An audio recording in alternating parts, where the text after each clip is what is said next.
तिम्मापुर नाम के गांव में ललन गगन नाम के दो दोस्त रहते थे। वो दोनों कोर्ट में काम करते थे। ललन टाइपिस्ट के तौर पर, गगन कोर्ट अटेंडर के तौर पर वहाँ काम करते थे। ललन बहुत ईमानदारी से काम करता था, मगर गगन को पैसों का लालच बहुत था। वो अदालत में आने वाले अमीर लोगों को देखकर रोता रहता था। एक दिन एक अमीर आदमी एक महंगी कार में अदालत को आया। उसे ललन को दिखाते हुए गगन, उसे और उसके कार को देखो रे, उस कार की कीमत कितने करोड़ है पता है क्या तुम्हें? कमीना कहीं का धोखाधड़ी करके बहुत पैसे कमाया, लोगों को टोपी डाल के इतना बड़ा अमीर बना। हम भी उसके जैसे कब अमीर बनेंगे पता नहीं। देख रहे, लोगों को धोखा देकर पैसे कमाने के जुर्म में उसे आज पुलिस वालों ने गिरफ्तार करके कोर्ट लेकर आए। पैसे कमाने तक तो ठीक है, मगर पैसों के पीछे पागल नहीं बनना चाहिए। टाइम हो रहा है, चलो अंदर चलते हैं। तुम हर दिन ऐसे ही बात करते रहते हो रे, तुम कभी नहीं सुधरोगे। अगले रविवार के दिन हम दोनों पिकनिक जाएंगे। जंगल में बीयर पीते हुए बिरयानी खाने का मजा ही कुछ और है। कम से कम इसके लिए तो भी मान जाओ रे। ललन उसकी बात मान गया। रविवार के दिन दोनों जंगल गए, वहाँ बीयर पीकर बिरयानी खाए। आहा, कितना अच्छा महसूस हो रहा है रे। अगर हमारे पास पैसे होते तो हम आए दिन ऐसे ही एंजॉय करते थे, पता है। चुपचाप अब घर चलो, शाम हो रही है। ऐसे पागलों की तरह सोचकर जिंदगी बर्बाद मत करो। इतने में उन्हें दूर से थोड़े डाकू घोड़े पे आते हुए दिखे।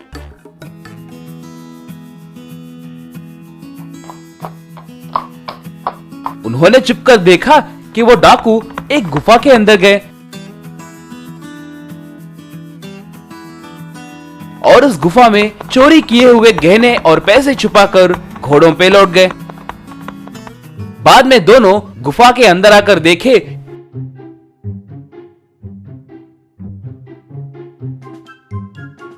कि वो गुफा भरकर पैसे थे। रे, ये क्या है रे? ये सच है या सपना? आहा, अब से हमारी जिंदगी पूरी तरह से बदल जाएगी। हम आए दिन यहाँ पैसे चोरी कर सकते हैं। रे चलो, ये बात पुलिस वालों से कहेंगे। ऐसे चोरी के पैसे हमें नहीं चाहिए। चलो। तुम पागल हो गए हो क्या? निकम्मे कहीं के। पुलिस वालों को बताए तो वो लोग आपस में बांट लेंगे। अगर तुम इस बार मेरी बात नहीं मानोगे तो मैं जरूर आत्महत्या कर लूंगा। मेरा परिवार रोड पर आ जाएगा। वो पाप तुम्हें ही लगेगा, देख लेना। कहकर उसे धमकाया। ललन डर गया और मान गया। ठीक है रे, तुम्हारी मर्जी, मगर हर दिन यहाँ आने के लिए सोचना भी मत। पकड़े गए तो जान से मार डालेंगे। सिर्फ अभी जितना हो सके उतना लेकर जाएंगे, फिर कभी यहाँ पर नहीं आऊंगा कहकर मुझे वचन दो। गगन उसे वचन दिया। ऐसे वो दोनों उनके हाथ लगे पैसे लेकर अपने घर निकले। ललन उन पैसों से अपने घर के नीचे एक मनी हाउस बनाया, पत्नी और बच्चों से। देखिए, हमें ये पैसे मिले हैं कहकर किसी से मत कहना। बहुत जरूरत पड़ने पर ही इन पैसों का उपयोग करेंगे। ज्यादातर गरीब लोगों की मदद करेंगे। तो वो लोग ठीक है बोले। मगर दूसरी तरफ गगन पैसों को अलमारा में, पलंग के नीचे, टीवी के पीछे, ऐसे जहां मर्जी आए वहां छुपाने लगा। नौकरी छोड़कर शराब पीना, जुआ खेलना सीख गया। गगन कीमती कीमती कार में और उसके बच्चे मिनी कार में फिरने लगे तो लोग उन्हें देखकर दंग रह जाते थे। पत्नी बहुत सारे गहने पहनकर गांव में फिरने लगी तो सारे लोग उनके बारे में ही बात करते थे। मगर ललन ने अपनी नौकरी नहीं छोड़ी, एक साधारण जिंदगी जीने लगा। हर दिन रात के समय किसी न किसी गरीब के घर के पास पैसे रखकर आता था। सुबह होते ही गरीब उन पैसों को देखकर आश्चर्य में पड़ जाते थे। पैसों को भगवान ने दिया है सोचकर ऊपर देखते हुए प्रणाम करते थे। वो देखकर ललन बहुत खुश होता था। एक दिन शराब की दुकान के पास ललन, रे आजकल तुम बहुत दिखावा कर रहे हो, ऐसे ही चला तो लोगों को शक होगा। पैसे है तो दिन भर पीकर अपनी जिंदगी बर्बाद मत करो रे। मेरे जैसे पैसे छुपा कर थोड़े थोड़े करके इस्तेमाल करो रे। गरीबों की मदद करो, जरा सोचो रे। तुम कौन होते हो रे मुझे बताने वाले? तुम्हारे दिन गए। तेरे जैसे गरीब सोच रखने वाले कभी भी जिंदगी का आनंद नहीं ले सकते रे।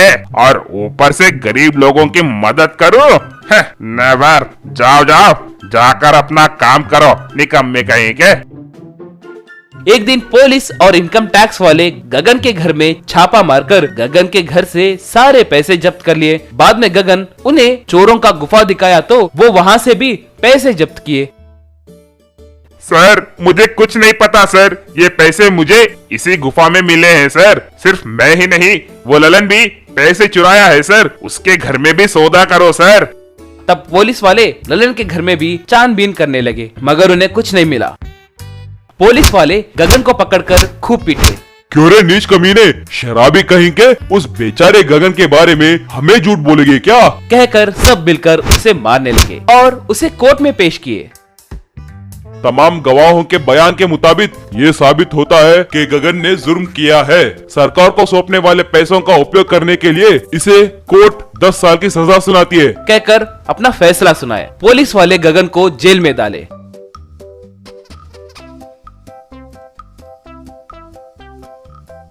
अगले दिन ललन घर में चटाई को हटाकर दरवाजे के अंदर से अंडरग्राउंड मनी हाउस में गया और एक सूटकेस में पैसे भरा। उसे लाकर गगन के घर के सामने रखा। बाद में गगन की पत्नी बाहर आकर उस सूटकेस को खोलकर देखी और आश्चर्य में पड़ गई। उसमें एक खत पिता, बहन तुम्हारे बारे में जानकर मुझे बहुत दुख हुआ। इन पैसों से तुम और बच्चे जिंदगी भर खुशी से जी सकते हैं। तुम्हें कभी भी कोई जरूरत पड़े तो मैं देखते रहूंगा, आपका मुंह बोला भाई, कहकर लिखा हुआ था। वो पढ़कर उसके आंख भर आए। उसे पैसे लेते हुए देख ललन बहुत खुश हुआ। जादुई 2 सीढ़ी पेड़ और 2 भाइयों की लड़ाई। ये है गब्बर शेर जो कि जंगल पर राज कर रहा था। इस शेर के 2 बेटे शार्दुल और शिम्भा अपने पिता गब्बर शेर के साथ रहते थे। शार्दुल बहुत सुंदर था और शार्दुल अपने पिता की हर बात मानता था। वो शिम्भा शेर बड़ा चालाक और अपनी मनमानी करने वाला था। इसी वजह से शेर अपने बेटे शार्दुल को ज्यादा प्यार करता था और शिम्भा को बात बात पर डांटता रहता था। शार्दुल बड़ा सुंदर और बिल्कुल सफेद दूध की तरह था।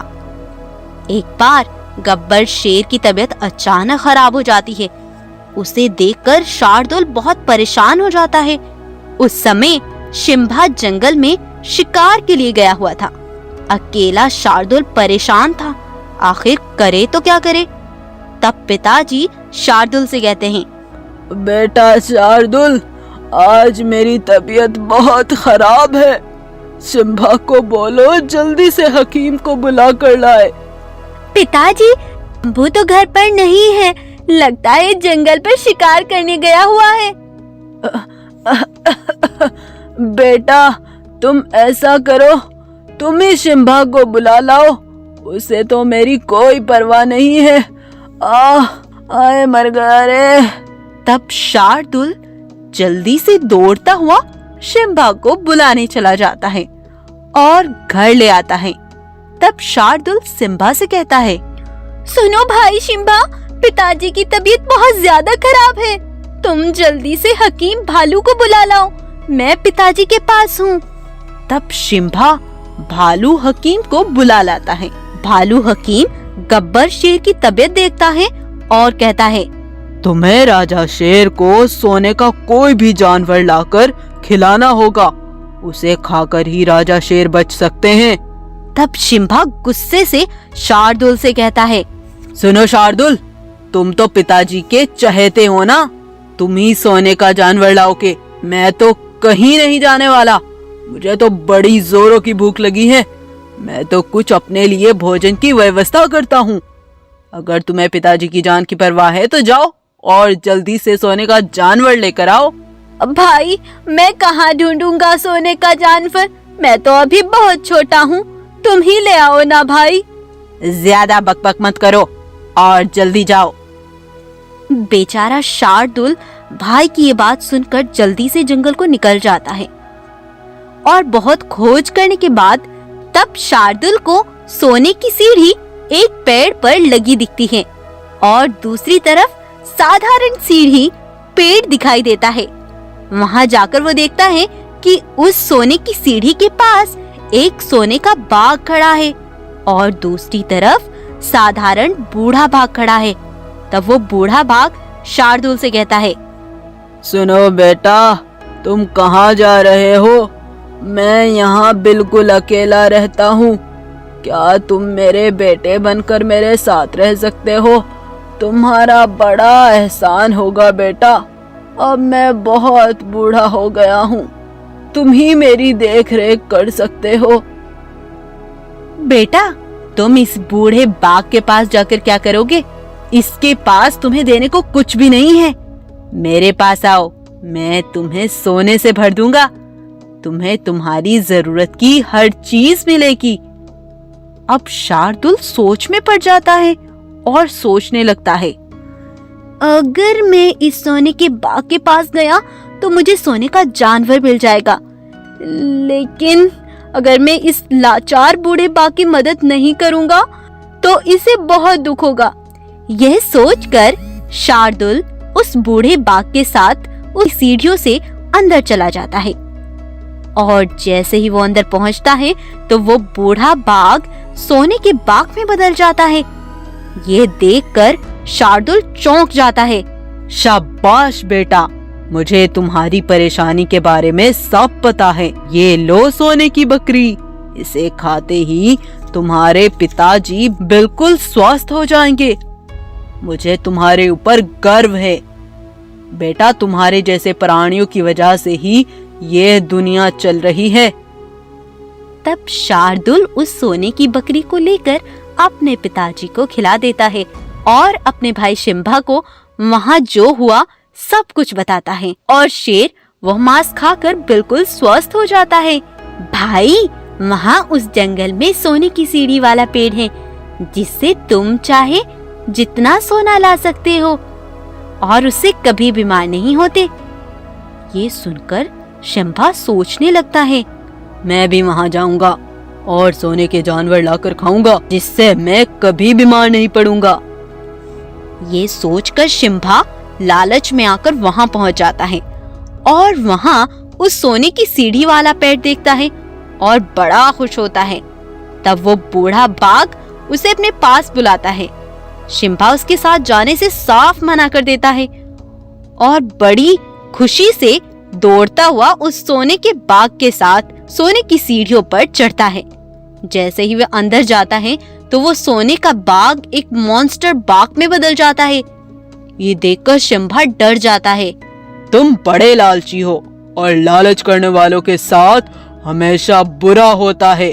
तुमने अपने भाई और अपने पिताजी को बड़ा परेशान किया है ना, तुम्हें इसकी सजा मैं दूंगा। इतना कहकर वो मॉन्स्टर बाघ उस पर वार करने लगता है।